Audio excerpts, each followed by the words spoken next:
Hello दोस्तों, मैं हूं पवन और इस पूरी web designing and development tutorial series का टीचर।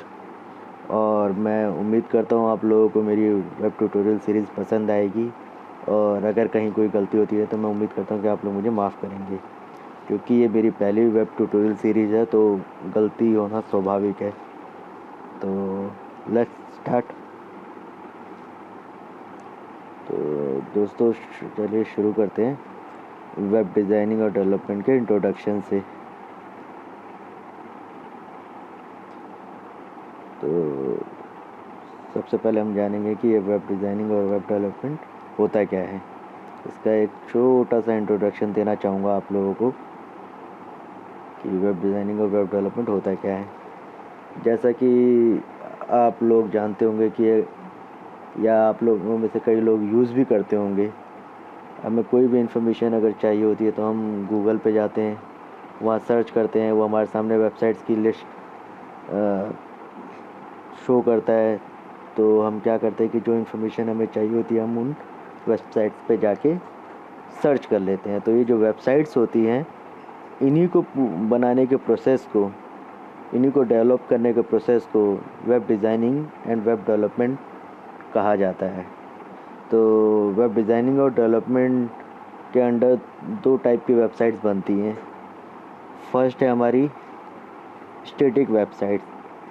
अगर आप लोग सोचेंगे स्टैटिक वेबसाइट्स होती क्या है, अगर मैं एग्ज़ाम्पल से समझाना चाहूँ तो मैं आप लोगों को बता दूँ कि स्टैटिक वेबसाइट से हमारा मीनिंग ये होता है कि जैसे हमें कंटेंट में बार बार कोई चेंजेस नहीं करना है, हमें सिर्फ एक इंफॉर्मेटिक या इंफॉर्मेशन वाली एक वेबसाइट्स बनानी है, जिसमें कंपनी की या किसी पर्सन की, सिंगल पर्सन की, या कोई एक्टर है, कोई प्रोड्यूसर है, कोई सिंगर है, या कोई एथलीट ही क्यों ना हो, वो सिंपल अपनी एक वेबसाइट बनाना चाहता है जिसमें सिर्फ उसकी इन्फॉर्मेशन हो, उसका प्रोफाइल हो, जिसमें मुश्किल से 3 या 4 पेजेस हो या एक पेज की वेबसाइट हो। कम से कम लिमिट, मतलब इसमें जो पेजेस होते हैं इनमें ज़्यादा चेंजेस नहीं हो सकते, और इनमें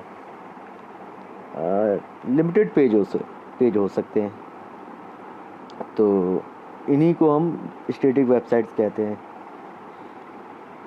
और इसमें जो दूसरी वेबसाइट होती है डायनेमिक वेबसाइट। डायनेमिक वेबसाइट से हमारा जो मीनिंग है वो ये है कि हमें कंटेंट में बार बार चेंजेस करने पड़ते हैं। अगर आप लोग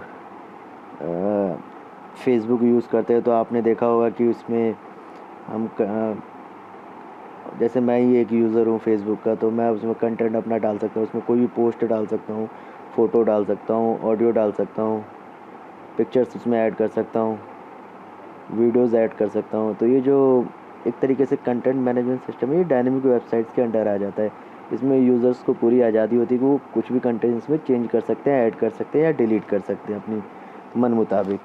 तो इन्हीं वेबसाइट्स को डायनेमिक वेबसाइट्स कहा जाता है। जो स्टैटिक वेबसाइट्स होती हैं, अगर उसको देखा जाए तो उनमें यूज़र्स सिर्फ इंफॉर्मेशन ले सकता है उन वेबसाइट से। उनमें लिमिटेड 4 या 5 पेज होंगे, कभी कभी 8 भी हो सकते हैं। तो इसमें पेजेस लिमिटेड होते हैं, इनमें कोई चेंजेस नहीं होते। इसमें सिर्फ सिंपल एक पेज बना दिया जाता है जहाँ एक वेबसाइट या कंपनी की इन्फॉर्मेशन दे दी जाती है, किसी पर्सन की इन्फॉर्मेशन दी जाती है। तो आप लोगों को समझ में आ गया होगा वेब डिज़ाइनिंग और डेवलपमेंट होता है क्या है। तो अब हम इनके डिफरेंस के बारे में पढ़ेंगे, ये स्टैटिक वेबसाइट्स और डायनेमिक वेबसाइट्स के बीच में क्या अंतर होता है। जैसा कि आप इस स्लाइड्स में देख रहे होंगे, इनके बीच के डिफरेंस को हम वन बाय वन बताते चलेंगे। जैसा कि आप देख रहे होंगे कि static websites is like a flat website. ये एक सिंपल फ्लैट वेबसाइट होती है जिसमें कोई चेंजेस नहीं होते। इसमें सिंपली इमेजेस होंगे, कुछ कंटेंट होगा जो इन्फॉर्मेशन प्रोवाइड करेंगे हमें। लेकिन इसका अगर हम कंपेयर डायनेमिक वेबसाइट से करें तो डायनेमिक वेबसाइट्स में जो कंटेंट होता है वो डायनेमिक होता है, वो चेंजेबल होता है, हर बार चेंज होता रहता है। तो अगर हम स्टैटिक वेबसाइट देखें तो ये क्विक टू डेवलप, यानी इसको डेवलप करना बहुत ही आसान है, बहुत जल्दी डेवलप हो जाता है, क्योंकि 4 या 5 पेज की वेबसाइट्स बनती हैं तो ज़्यादा टाइम नहीं लगता है। लेकिन अगर हम डायनेमिक वेबसाइट्स की बात करें तो ये बहुत ज़्यादा टाइम लेती है डेवलप होने में, क्योंकि इसके लिए पूरी टीम बैठती है। कोई डेवलपर होता है, कोई डिज़ाइनर होता है, कोई ग्राफिक डिज़ाइनर होता है, वो सारे मिलकर जो डिज़ाइनर और डेवलपर की जो कोऑपरेशन होता है इनमें, उन दोनों के यूज़ से हम इसमें एक फुल फ्लैश डायनेमिक वेबसाइट बना सकते हैं।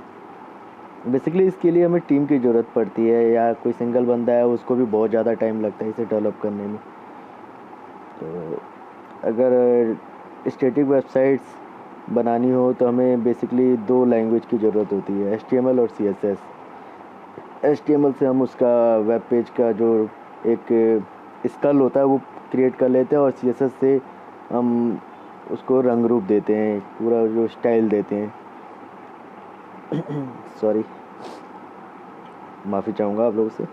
और अगर हम डायनेमिक वेबसाइट की बात करें तो हमें इसके लिए HTML CSS जो इसका डिज़ाइनिंग का है उसके लिए ज़रूरत होती है, और जो इसका फंक्शनैलिटी ऐड करनी हो तो हमें जावास्क्रिप्ट या PHP ऐड यूज़ करना पड़ता है। अगर हम इसे एक डाटाबेस से कनेक्ट करना, जहाँ इसके डाटा को हमें कहीं स्टोर करना हो तो हमें SQL की ज़रूरत पड़ती है। तो सर्वर साइड लैंग्वेज भी हम इसमें यूज़ करते हैं, सर्वर साइड फंक्शनैलिटी इसमें ऐड करने के लिए। और अगर स्टैटिक वेबसाइट्स के बारे में अगर हम और जानना चाहें, ये बहुत ही चीप होती हैं होस्ट करने के लिए, क्योंकि 4 या 5 पेज की वेबसाइट होती है मुश्किल से। ये डिपेंड करता है कि आप उसमें इमेजेस कितनी हैवी यूज़ करते हैं या हल्की यूज़ करते हैं साइज़ में। तो अगर आप हैवी यूज़ करते हैं तब भी 100 MB के अंडर वो यूज़ हो जाती है। और डायनामिक वेब पेज में अगर देखा जाए तो इसमें हमें डाटाबेस ख़रीदना पड़ता है, सर्वर्स लेने पड़ते हैं, MySQL डाटाबेस उसमें हमें काफ़ी ज़रूरी होता है, PHP MyAdmin की ज़रूरत पड़ती है। तो काफ़ी सारी सर्विसेज हमें उसमें लेने पड़ते हैं। तो ये है आपके सामने कुछ एग्जांपल स्टैटिक और डायनेमिक वेबसाइट्स की। तो सबसे पहले हम स्टैटिक वेबसाइट्स के बारे में पढ़ेंगे, एग्जांपल को देखेंगे। स्टैटिक वेबसाइट में हम सिंपल पेजेस बनाते हैं, जैसे कि आपके सामने एग्जांपल में है। लेफ़्ट साइड में मेनू बार है और राइट साइड में इंफॉर्मेशन है, कुछ लिंक्स दिए हुए, उन पर क्लिक करेंगे 4 या 5 पेज की वो इन्फॉर्मेशन आ जाएगी। इसमें हम कोई चेंजेस नहीं कर सकते हैं। दूसरा इसका एग्जांपल देखेंगे तो ये है पोर्टफोलियो पेज।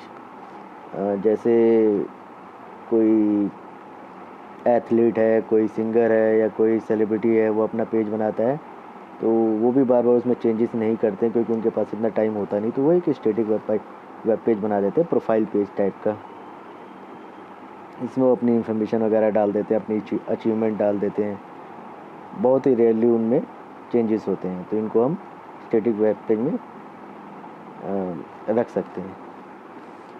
ये तीसरा एग्जांपल हमारे सामने आ रहा है, ये रिज्यूम का है या प्रोफाइल पेज का है।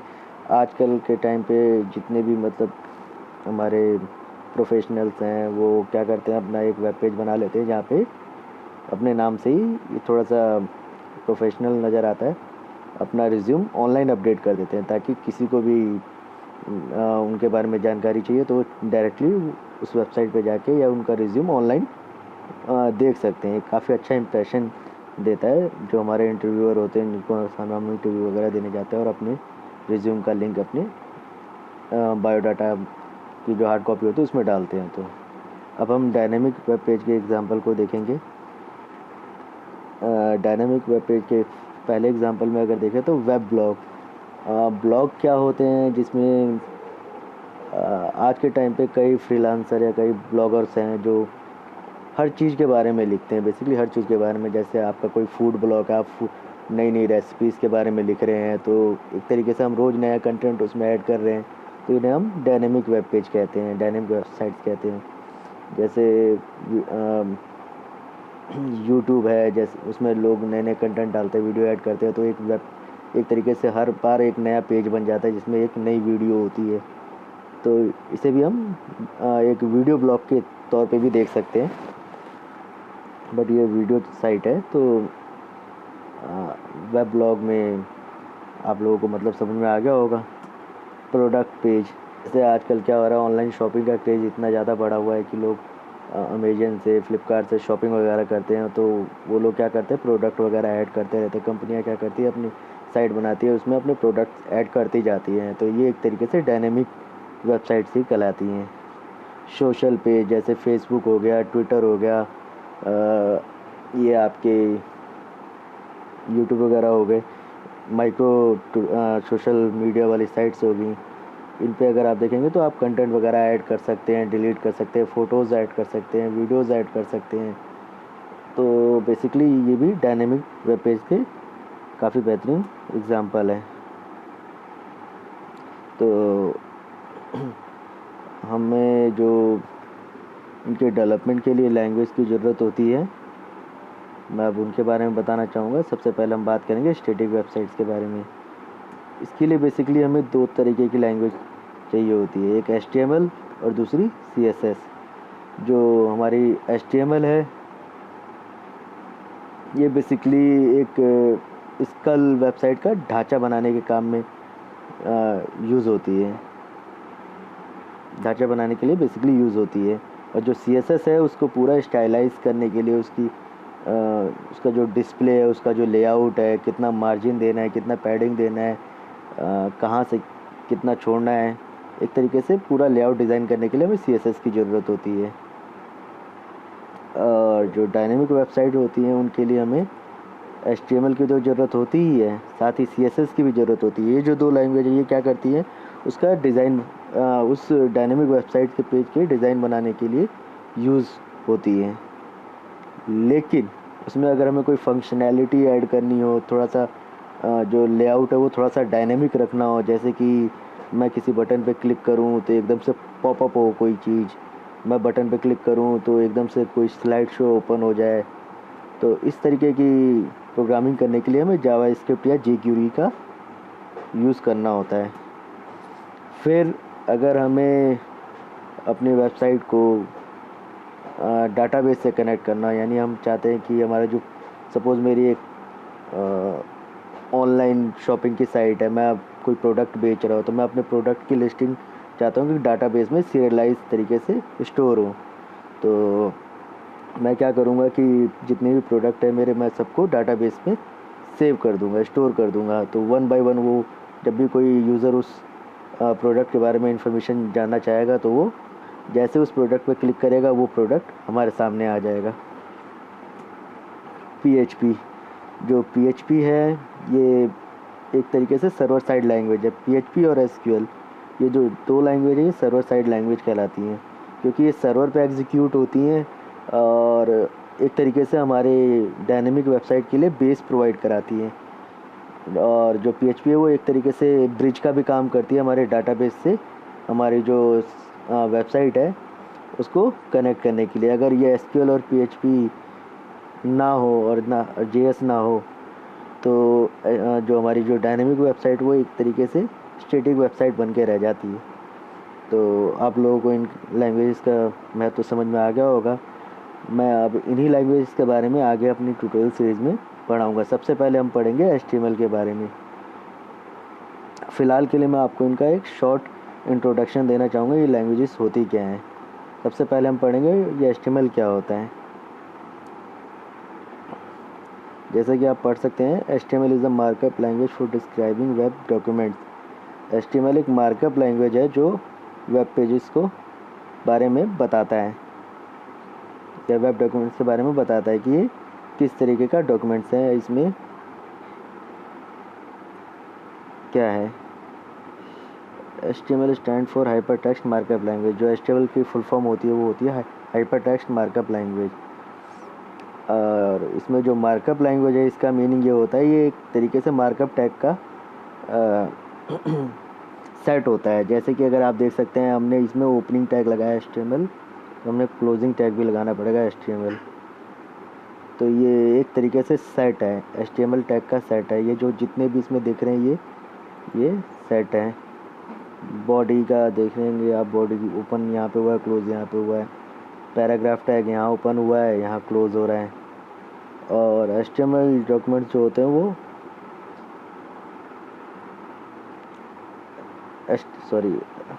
HTML डॉक्यूमेंट्स HTML टैग्स द्वारा डिस्क्राइब किए जाते हैं। और जितने भी HTML टैग हैं वो अपने अलग अलग प्रॉपर्टीज़ को अपने अंदर कंटेन किए रखते हैं। जैसे कि पैराग्राफ टैग है तो वो पैराग्राफ के लिए यूज़ होता है। H1 टैग है, हेडिंग टैग है, वो हेडिंग टैग के लिए यूज़ होता है। तो आप लोग समझ में आ गया होगा HTML क्या होता है।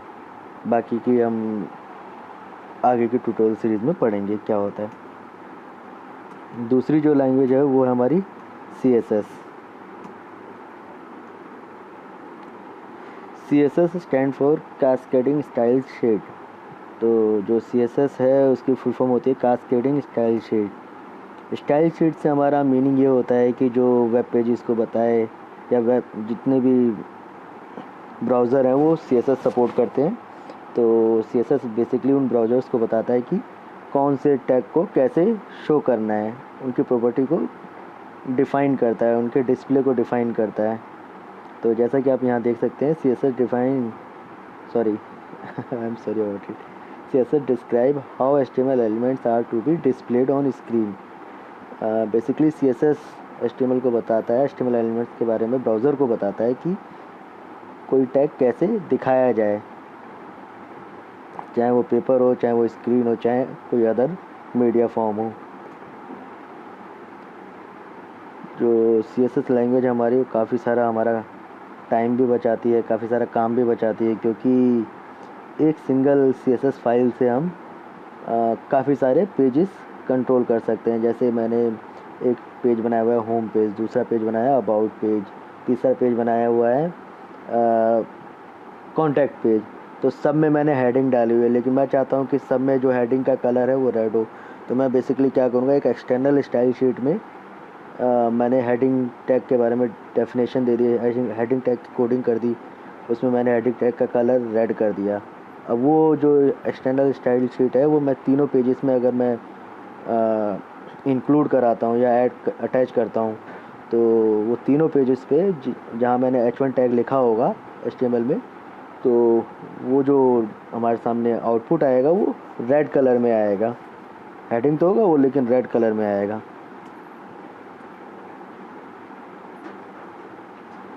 जो एक्सटर्नल स्टाइल शीट होती है वो CSS फाइल कहलाती है।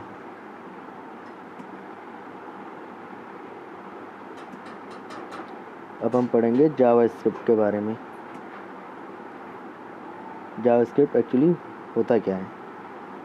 JavaScript is the programming language of HTML and the web. JavaScript एक प्रोग्रामिंग लैंग्वेज है जो HTML के कंटेंट को चेंज करने के लिए यूज़ होती है। Programming make computer do what you want them to do. Basically programming जो है वो कंप्यूटर को बताती है कि तुम क्या चाहते हो, उसे क्या परफॉर्म कराना चाहते हो, क्या फंक्शनैलिटी चाहते हो उस चीज़, उस टैग पे या उस वेब पेज पे या वो जो भी मतलब एलिमेंट है। और जावास्क्रिप्ट जो है वो बहुत ही पॉपुलर लैंग्वेज है। जितनी भी लैंग्वेजेस हमारी वेब डिज़ाइनिंग के लिए अभी यूज़ होती हैं उन सब में, जैसे कि अगर आप थोड़े भी अवेयर होंगे इन चीज़ों से, jQuery या एंगुलर JS, ये सारे के सारे जो हैं ये एक तरीके से फ्रेमवर्क हैं और जावास्क्रिप्ट की लैंग्वेज को यूज़ करके ही बनाया गया है।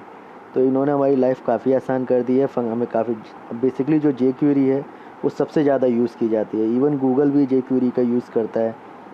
और jQuery में जैसे हमें एनिमेशन की फंक्शनैलिटी मिल जाती है, किसी टैग मतलब किसी टैग पे या किसी बटन पे हम कोई फंक्शनैलिटी ऐड कर सकते हैं। सपोज़ अगर हम किसी बटन पे क्लिक करते हैं तो हम उस पर ऑन क्लिक इवेंट क्रिएट कर सकते हैं, जैसे उस पर कोई क्लिक करे तो क्या फंक्शन रन हो।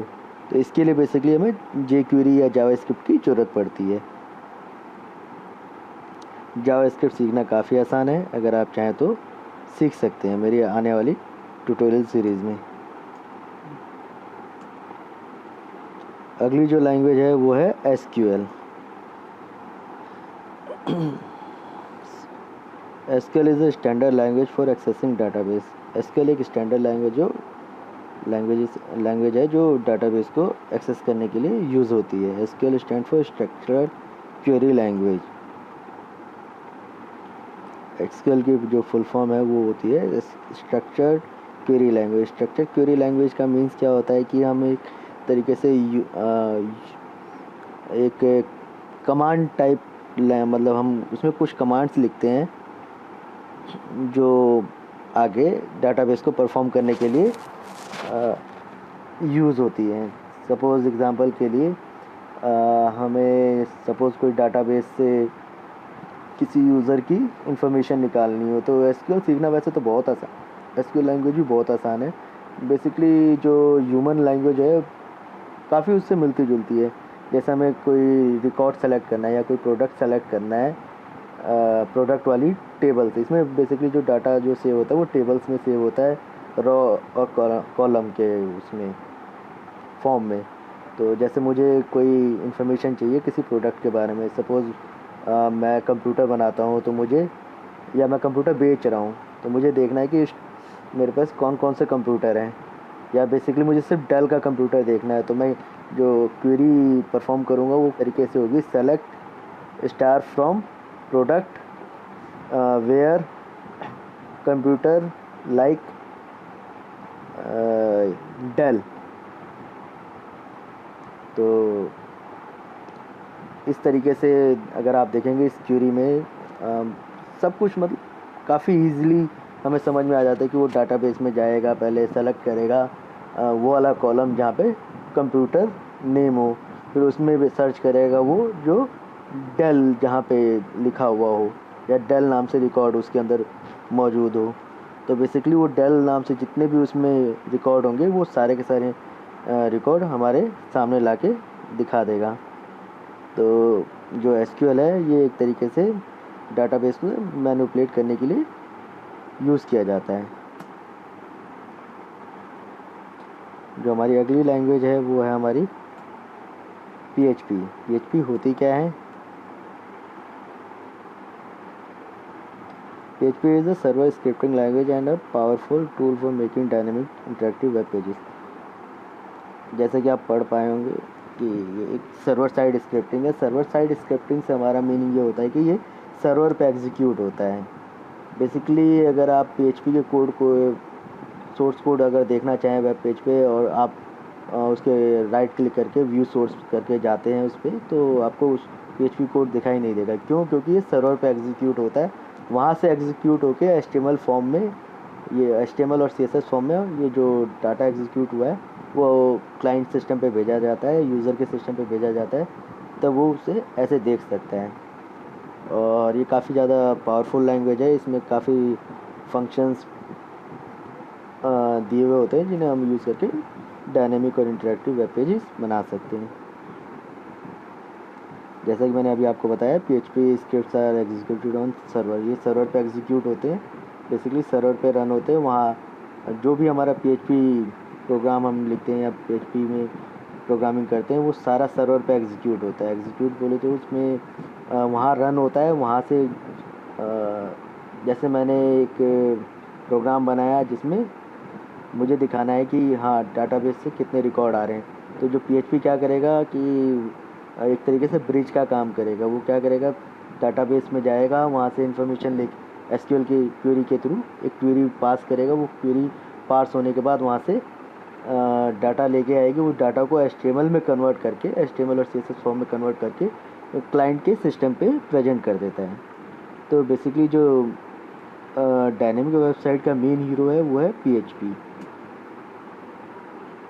PHP इसलिए भी ज़्यादा यूज़ की जाती है क्योंकि ये फ्री होती है, ओपन सोर्स लैंग्वेज है, एफिशिएंट है। इसका कोई जो अल्टरनेटिव है वो है माइक्रोसॉफ्ट का ASP।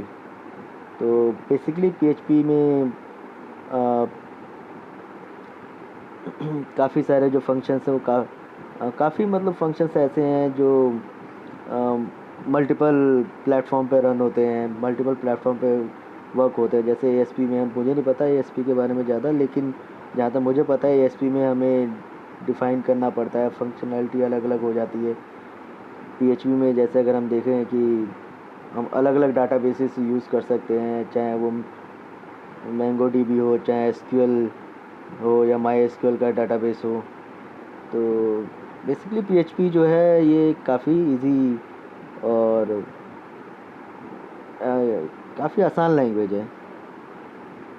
तो मैं उम्मीद करता हूँ आप लोगों को मेरी ये पूरी वेब ट्यूटोरियल सीरीज़ पसंद आई होगी, और अगर कहीं कोई गलती हुई है तो मैं उसके लिए माफ़ी चाहूँगा। ये मेरा पहला वीडियो ट्यूटोरियल है, तो थोड़ी बहुत ग्लिचिंग हुई होगी, थोड़ी बहुत एजिटेशन है मेरे अंदर अभी, लेकिन आगे आने वाली ट्यूटोरियल सीरीज़ में ये सब दूर हो जाएगी। So thanks for watching web designing tutorial series, और मैं उम्मीद करता हूँ आप लोगों को इसका ज़रूर कुछ फ़ायदा होगा।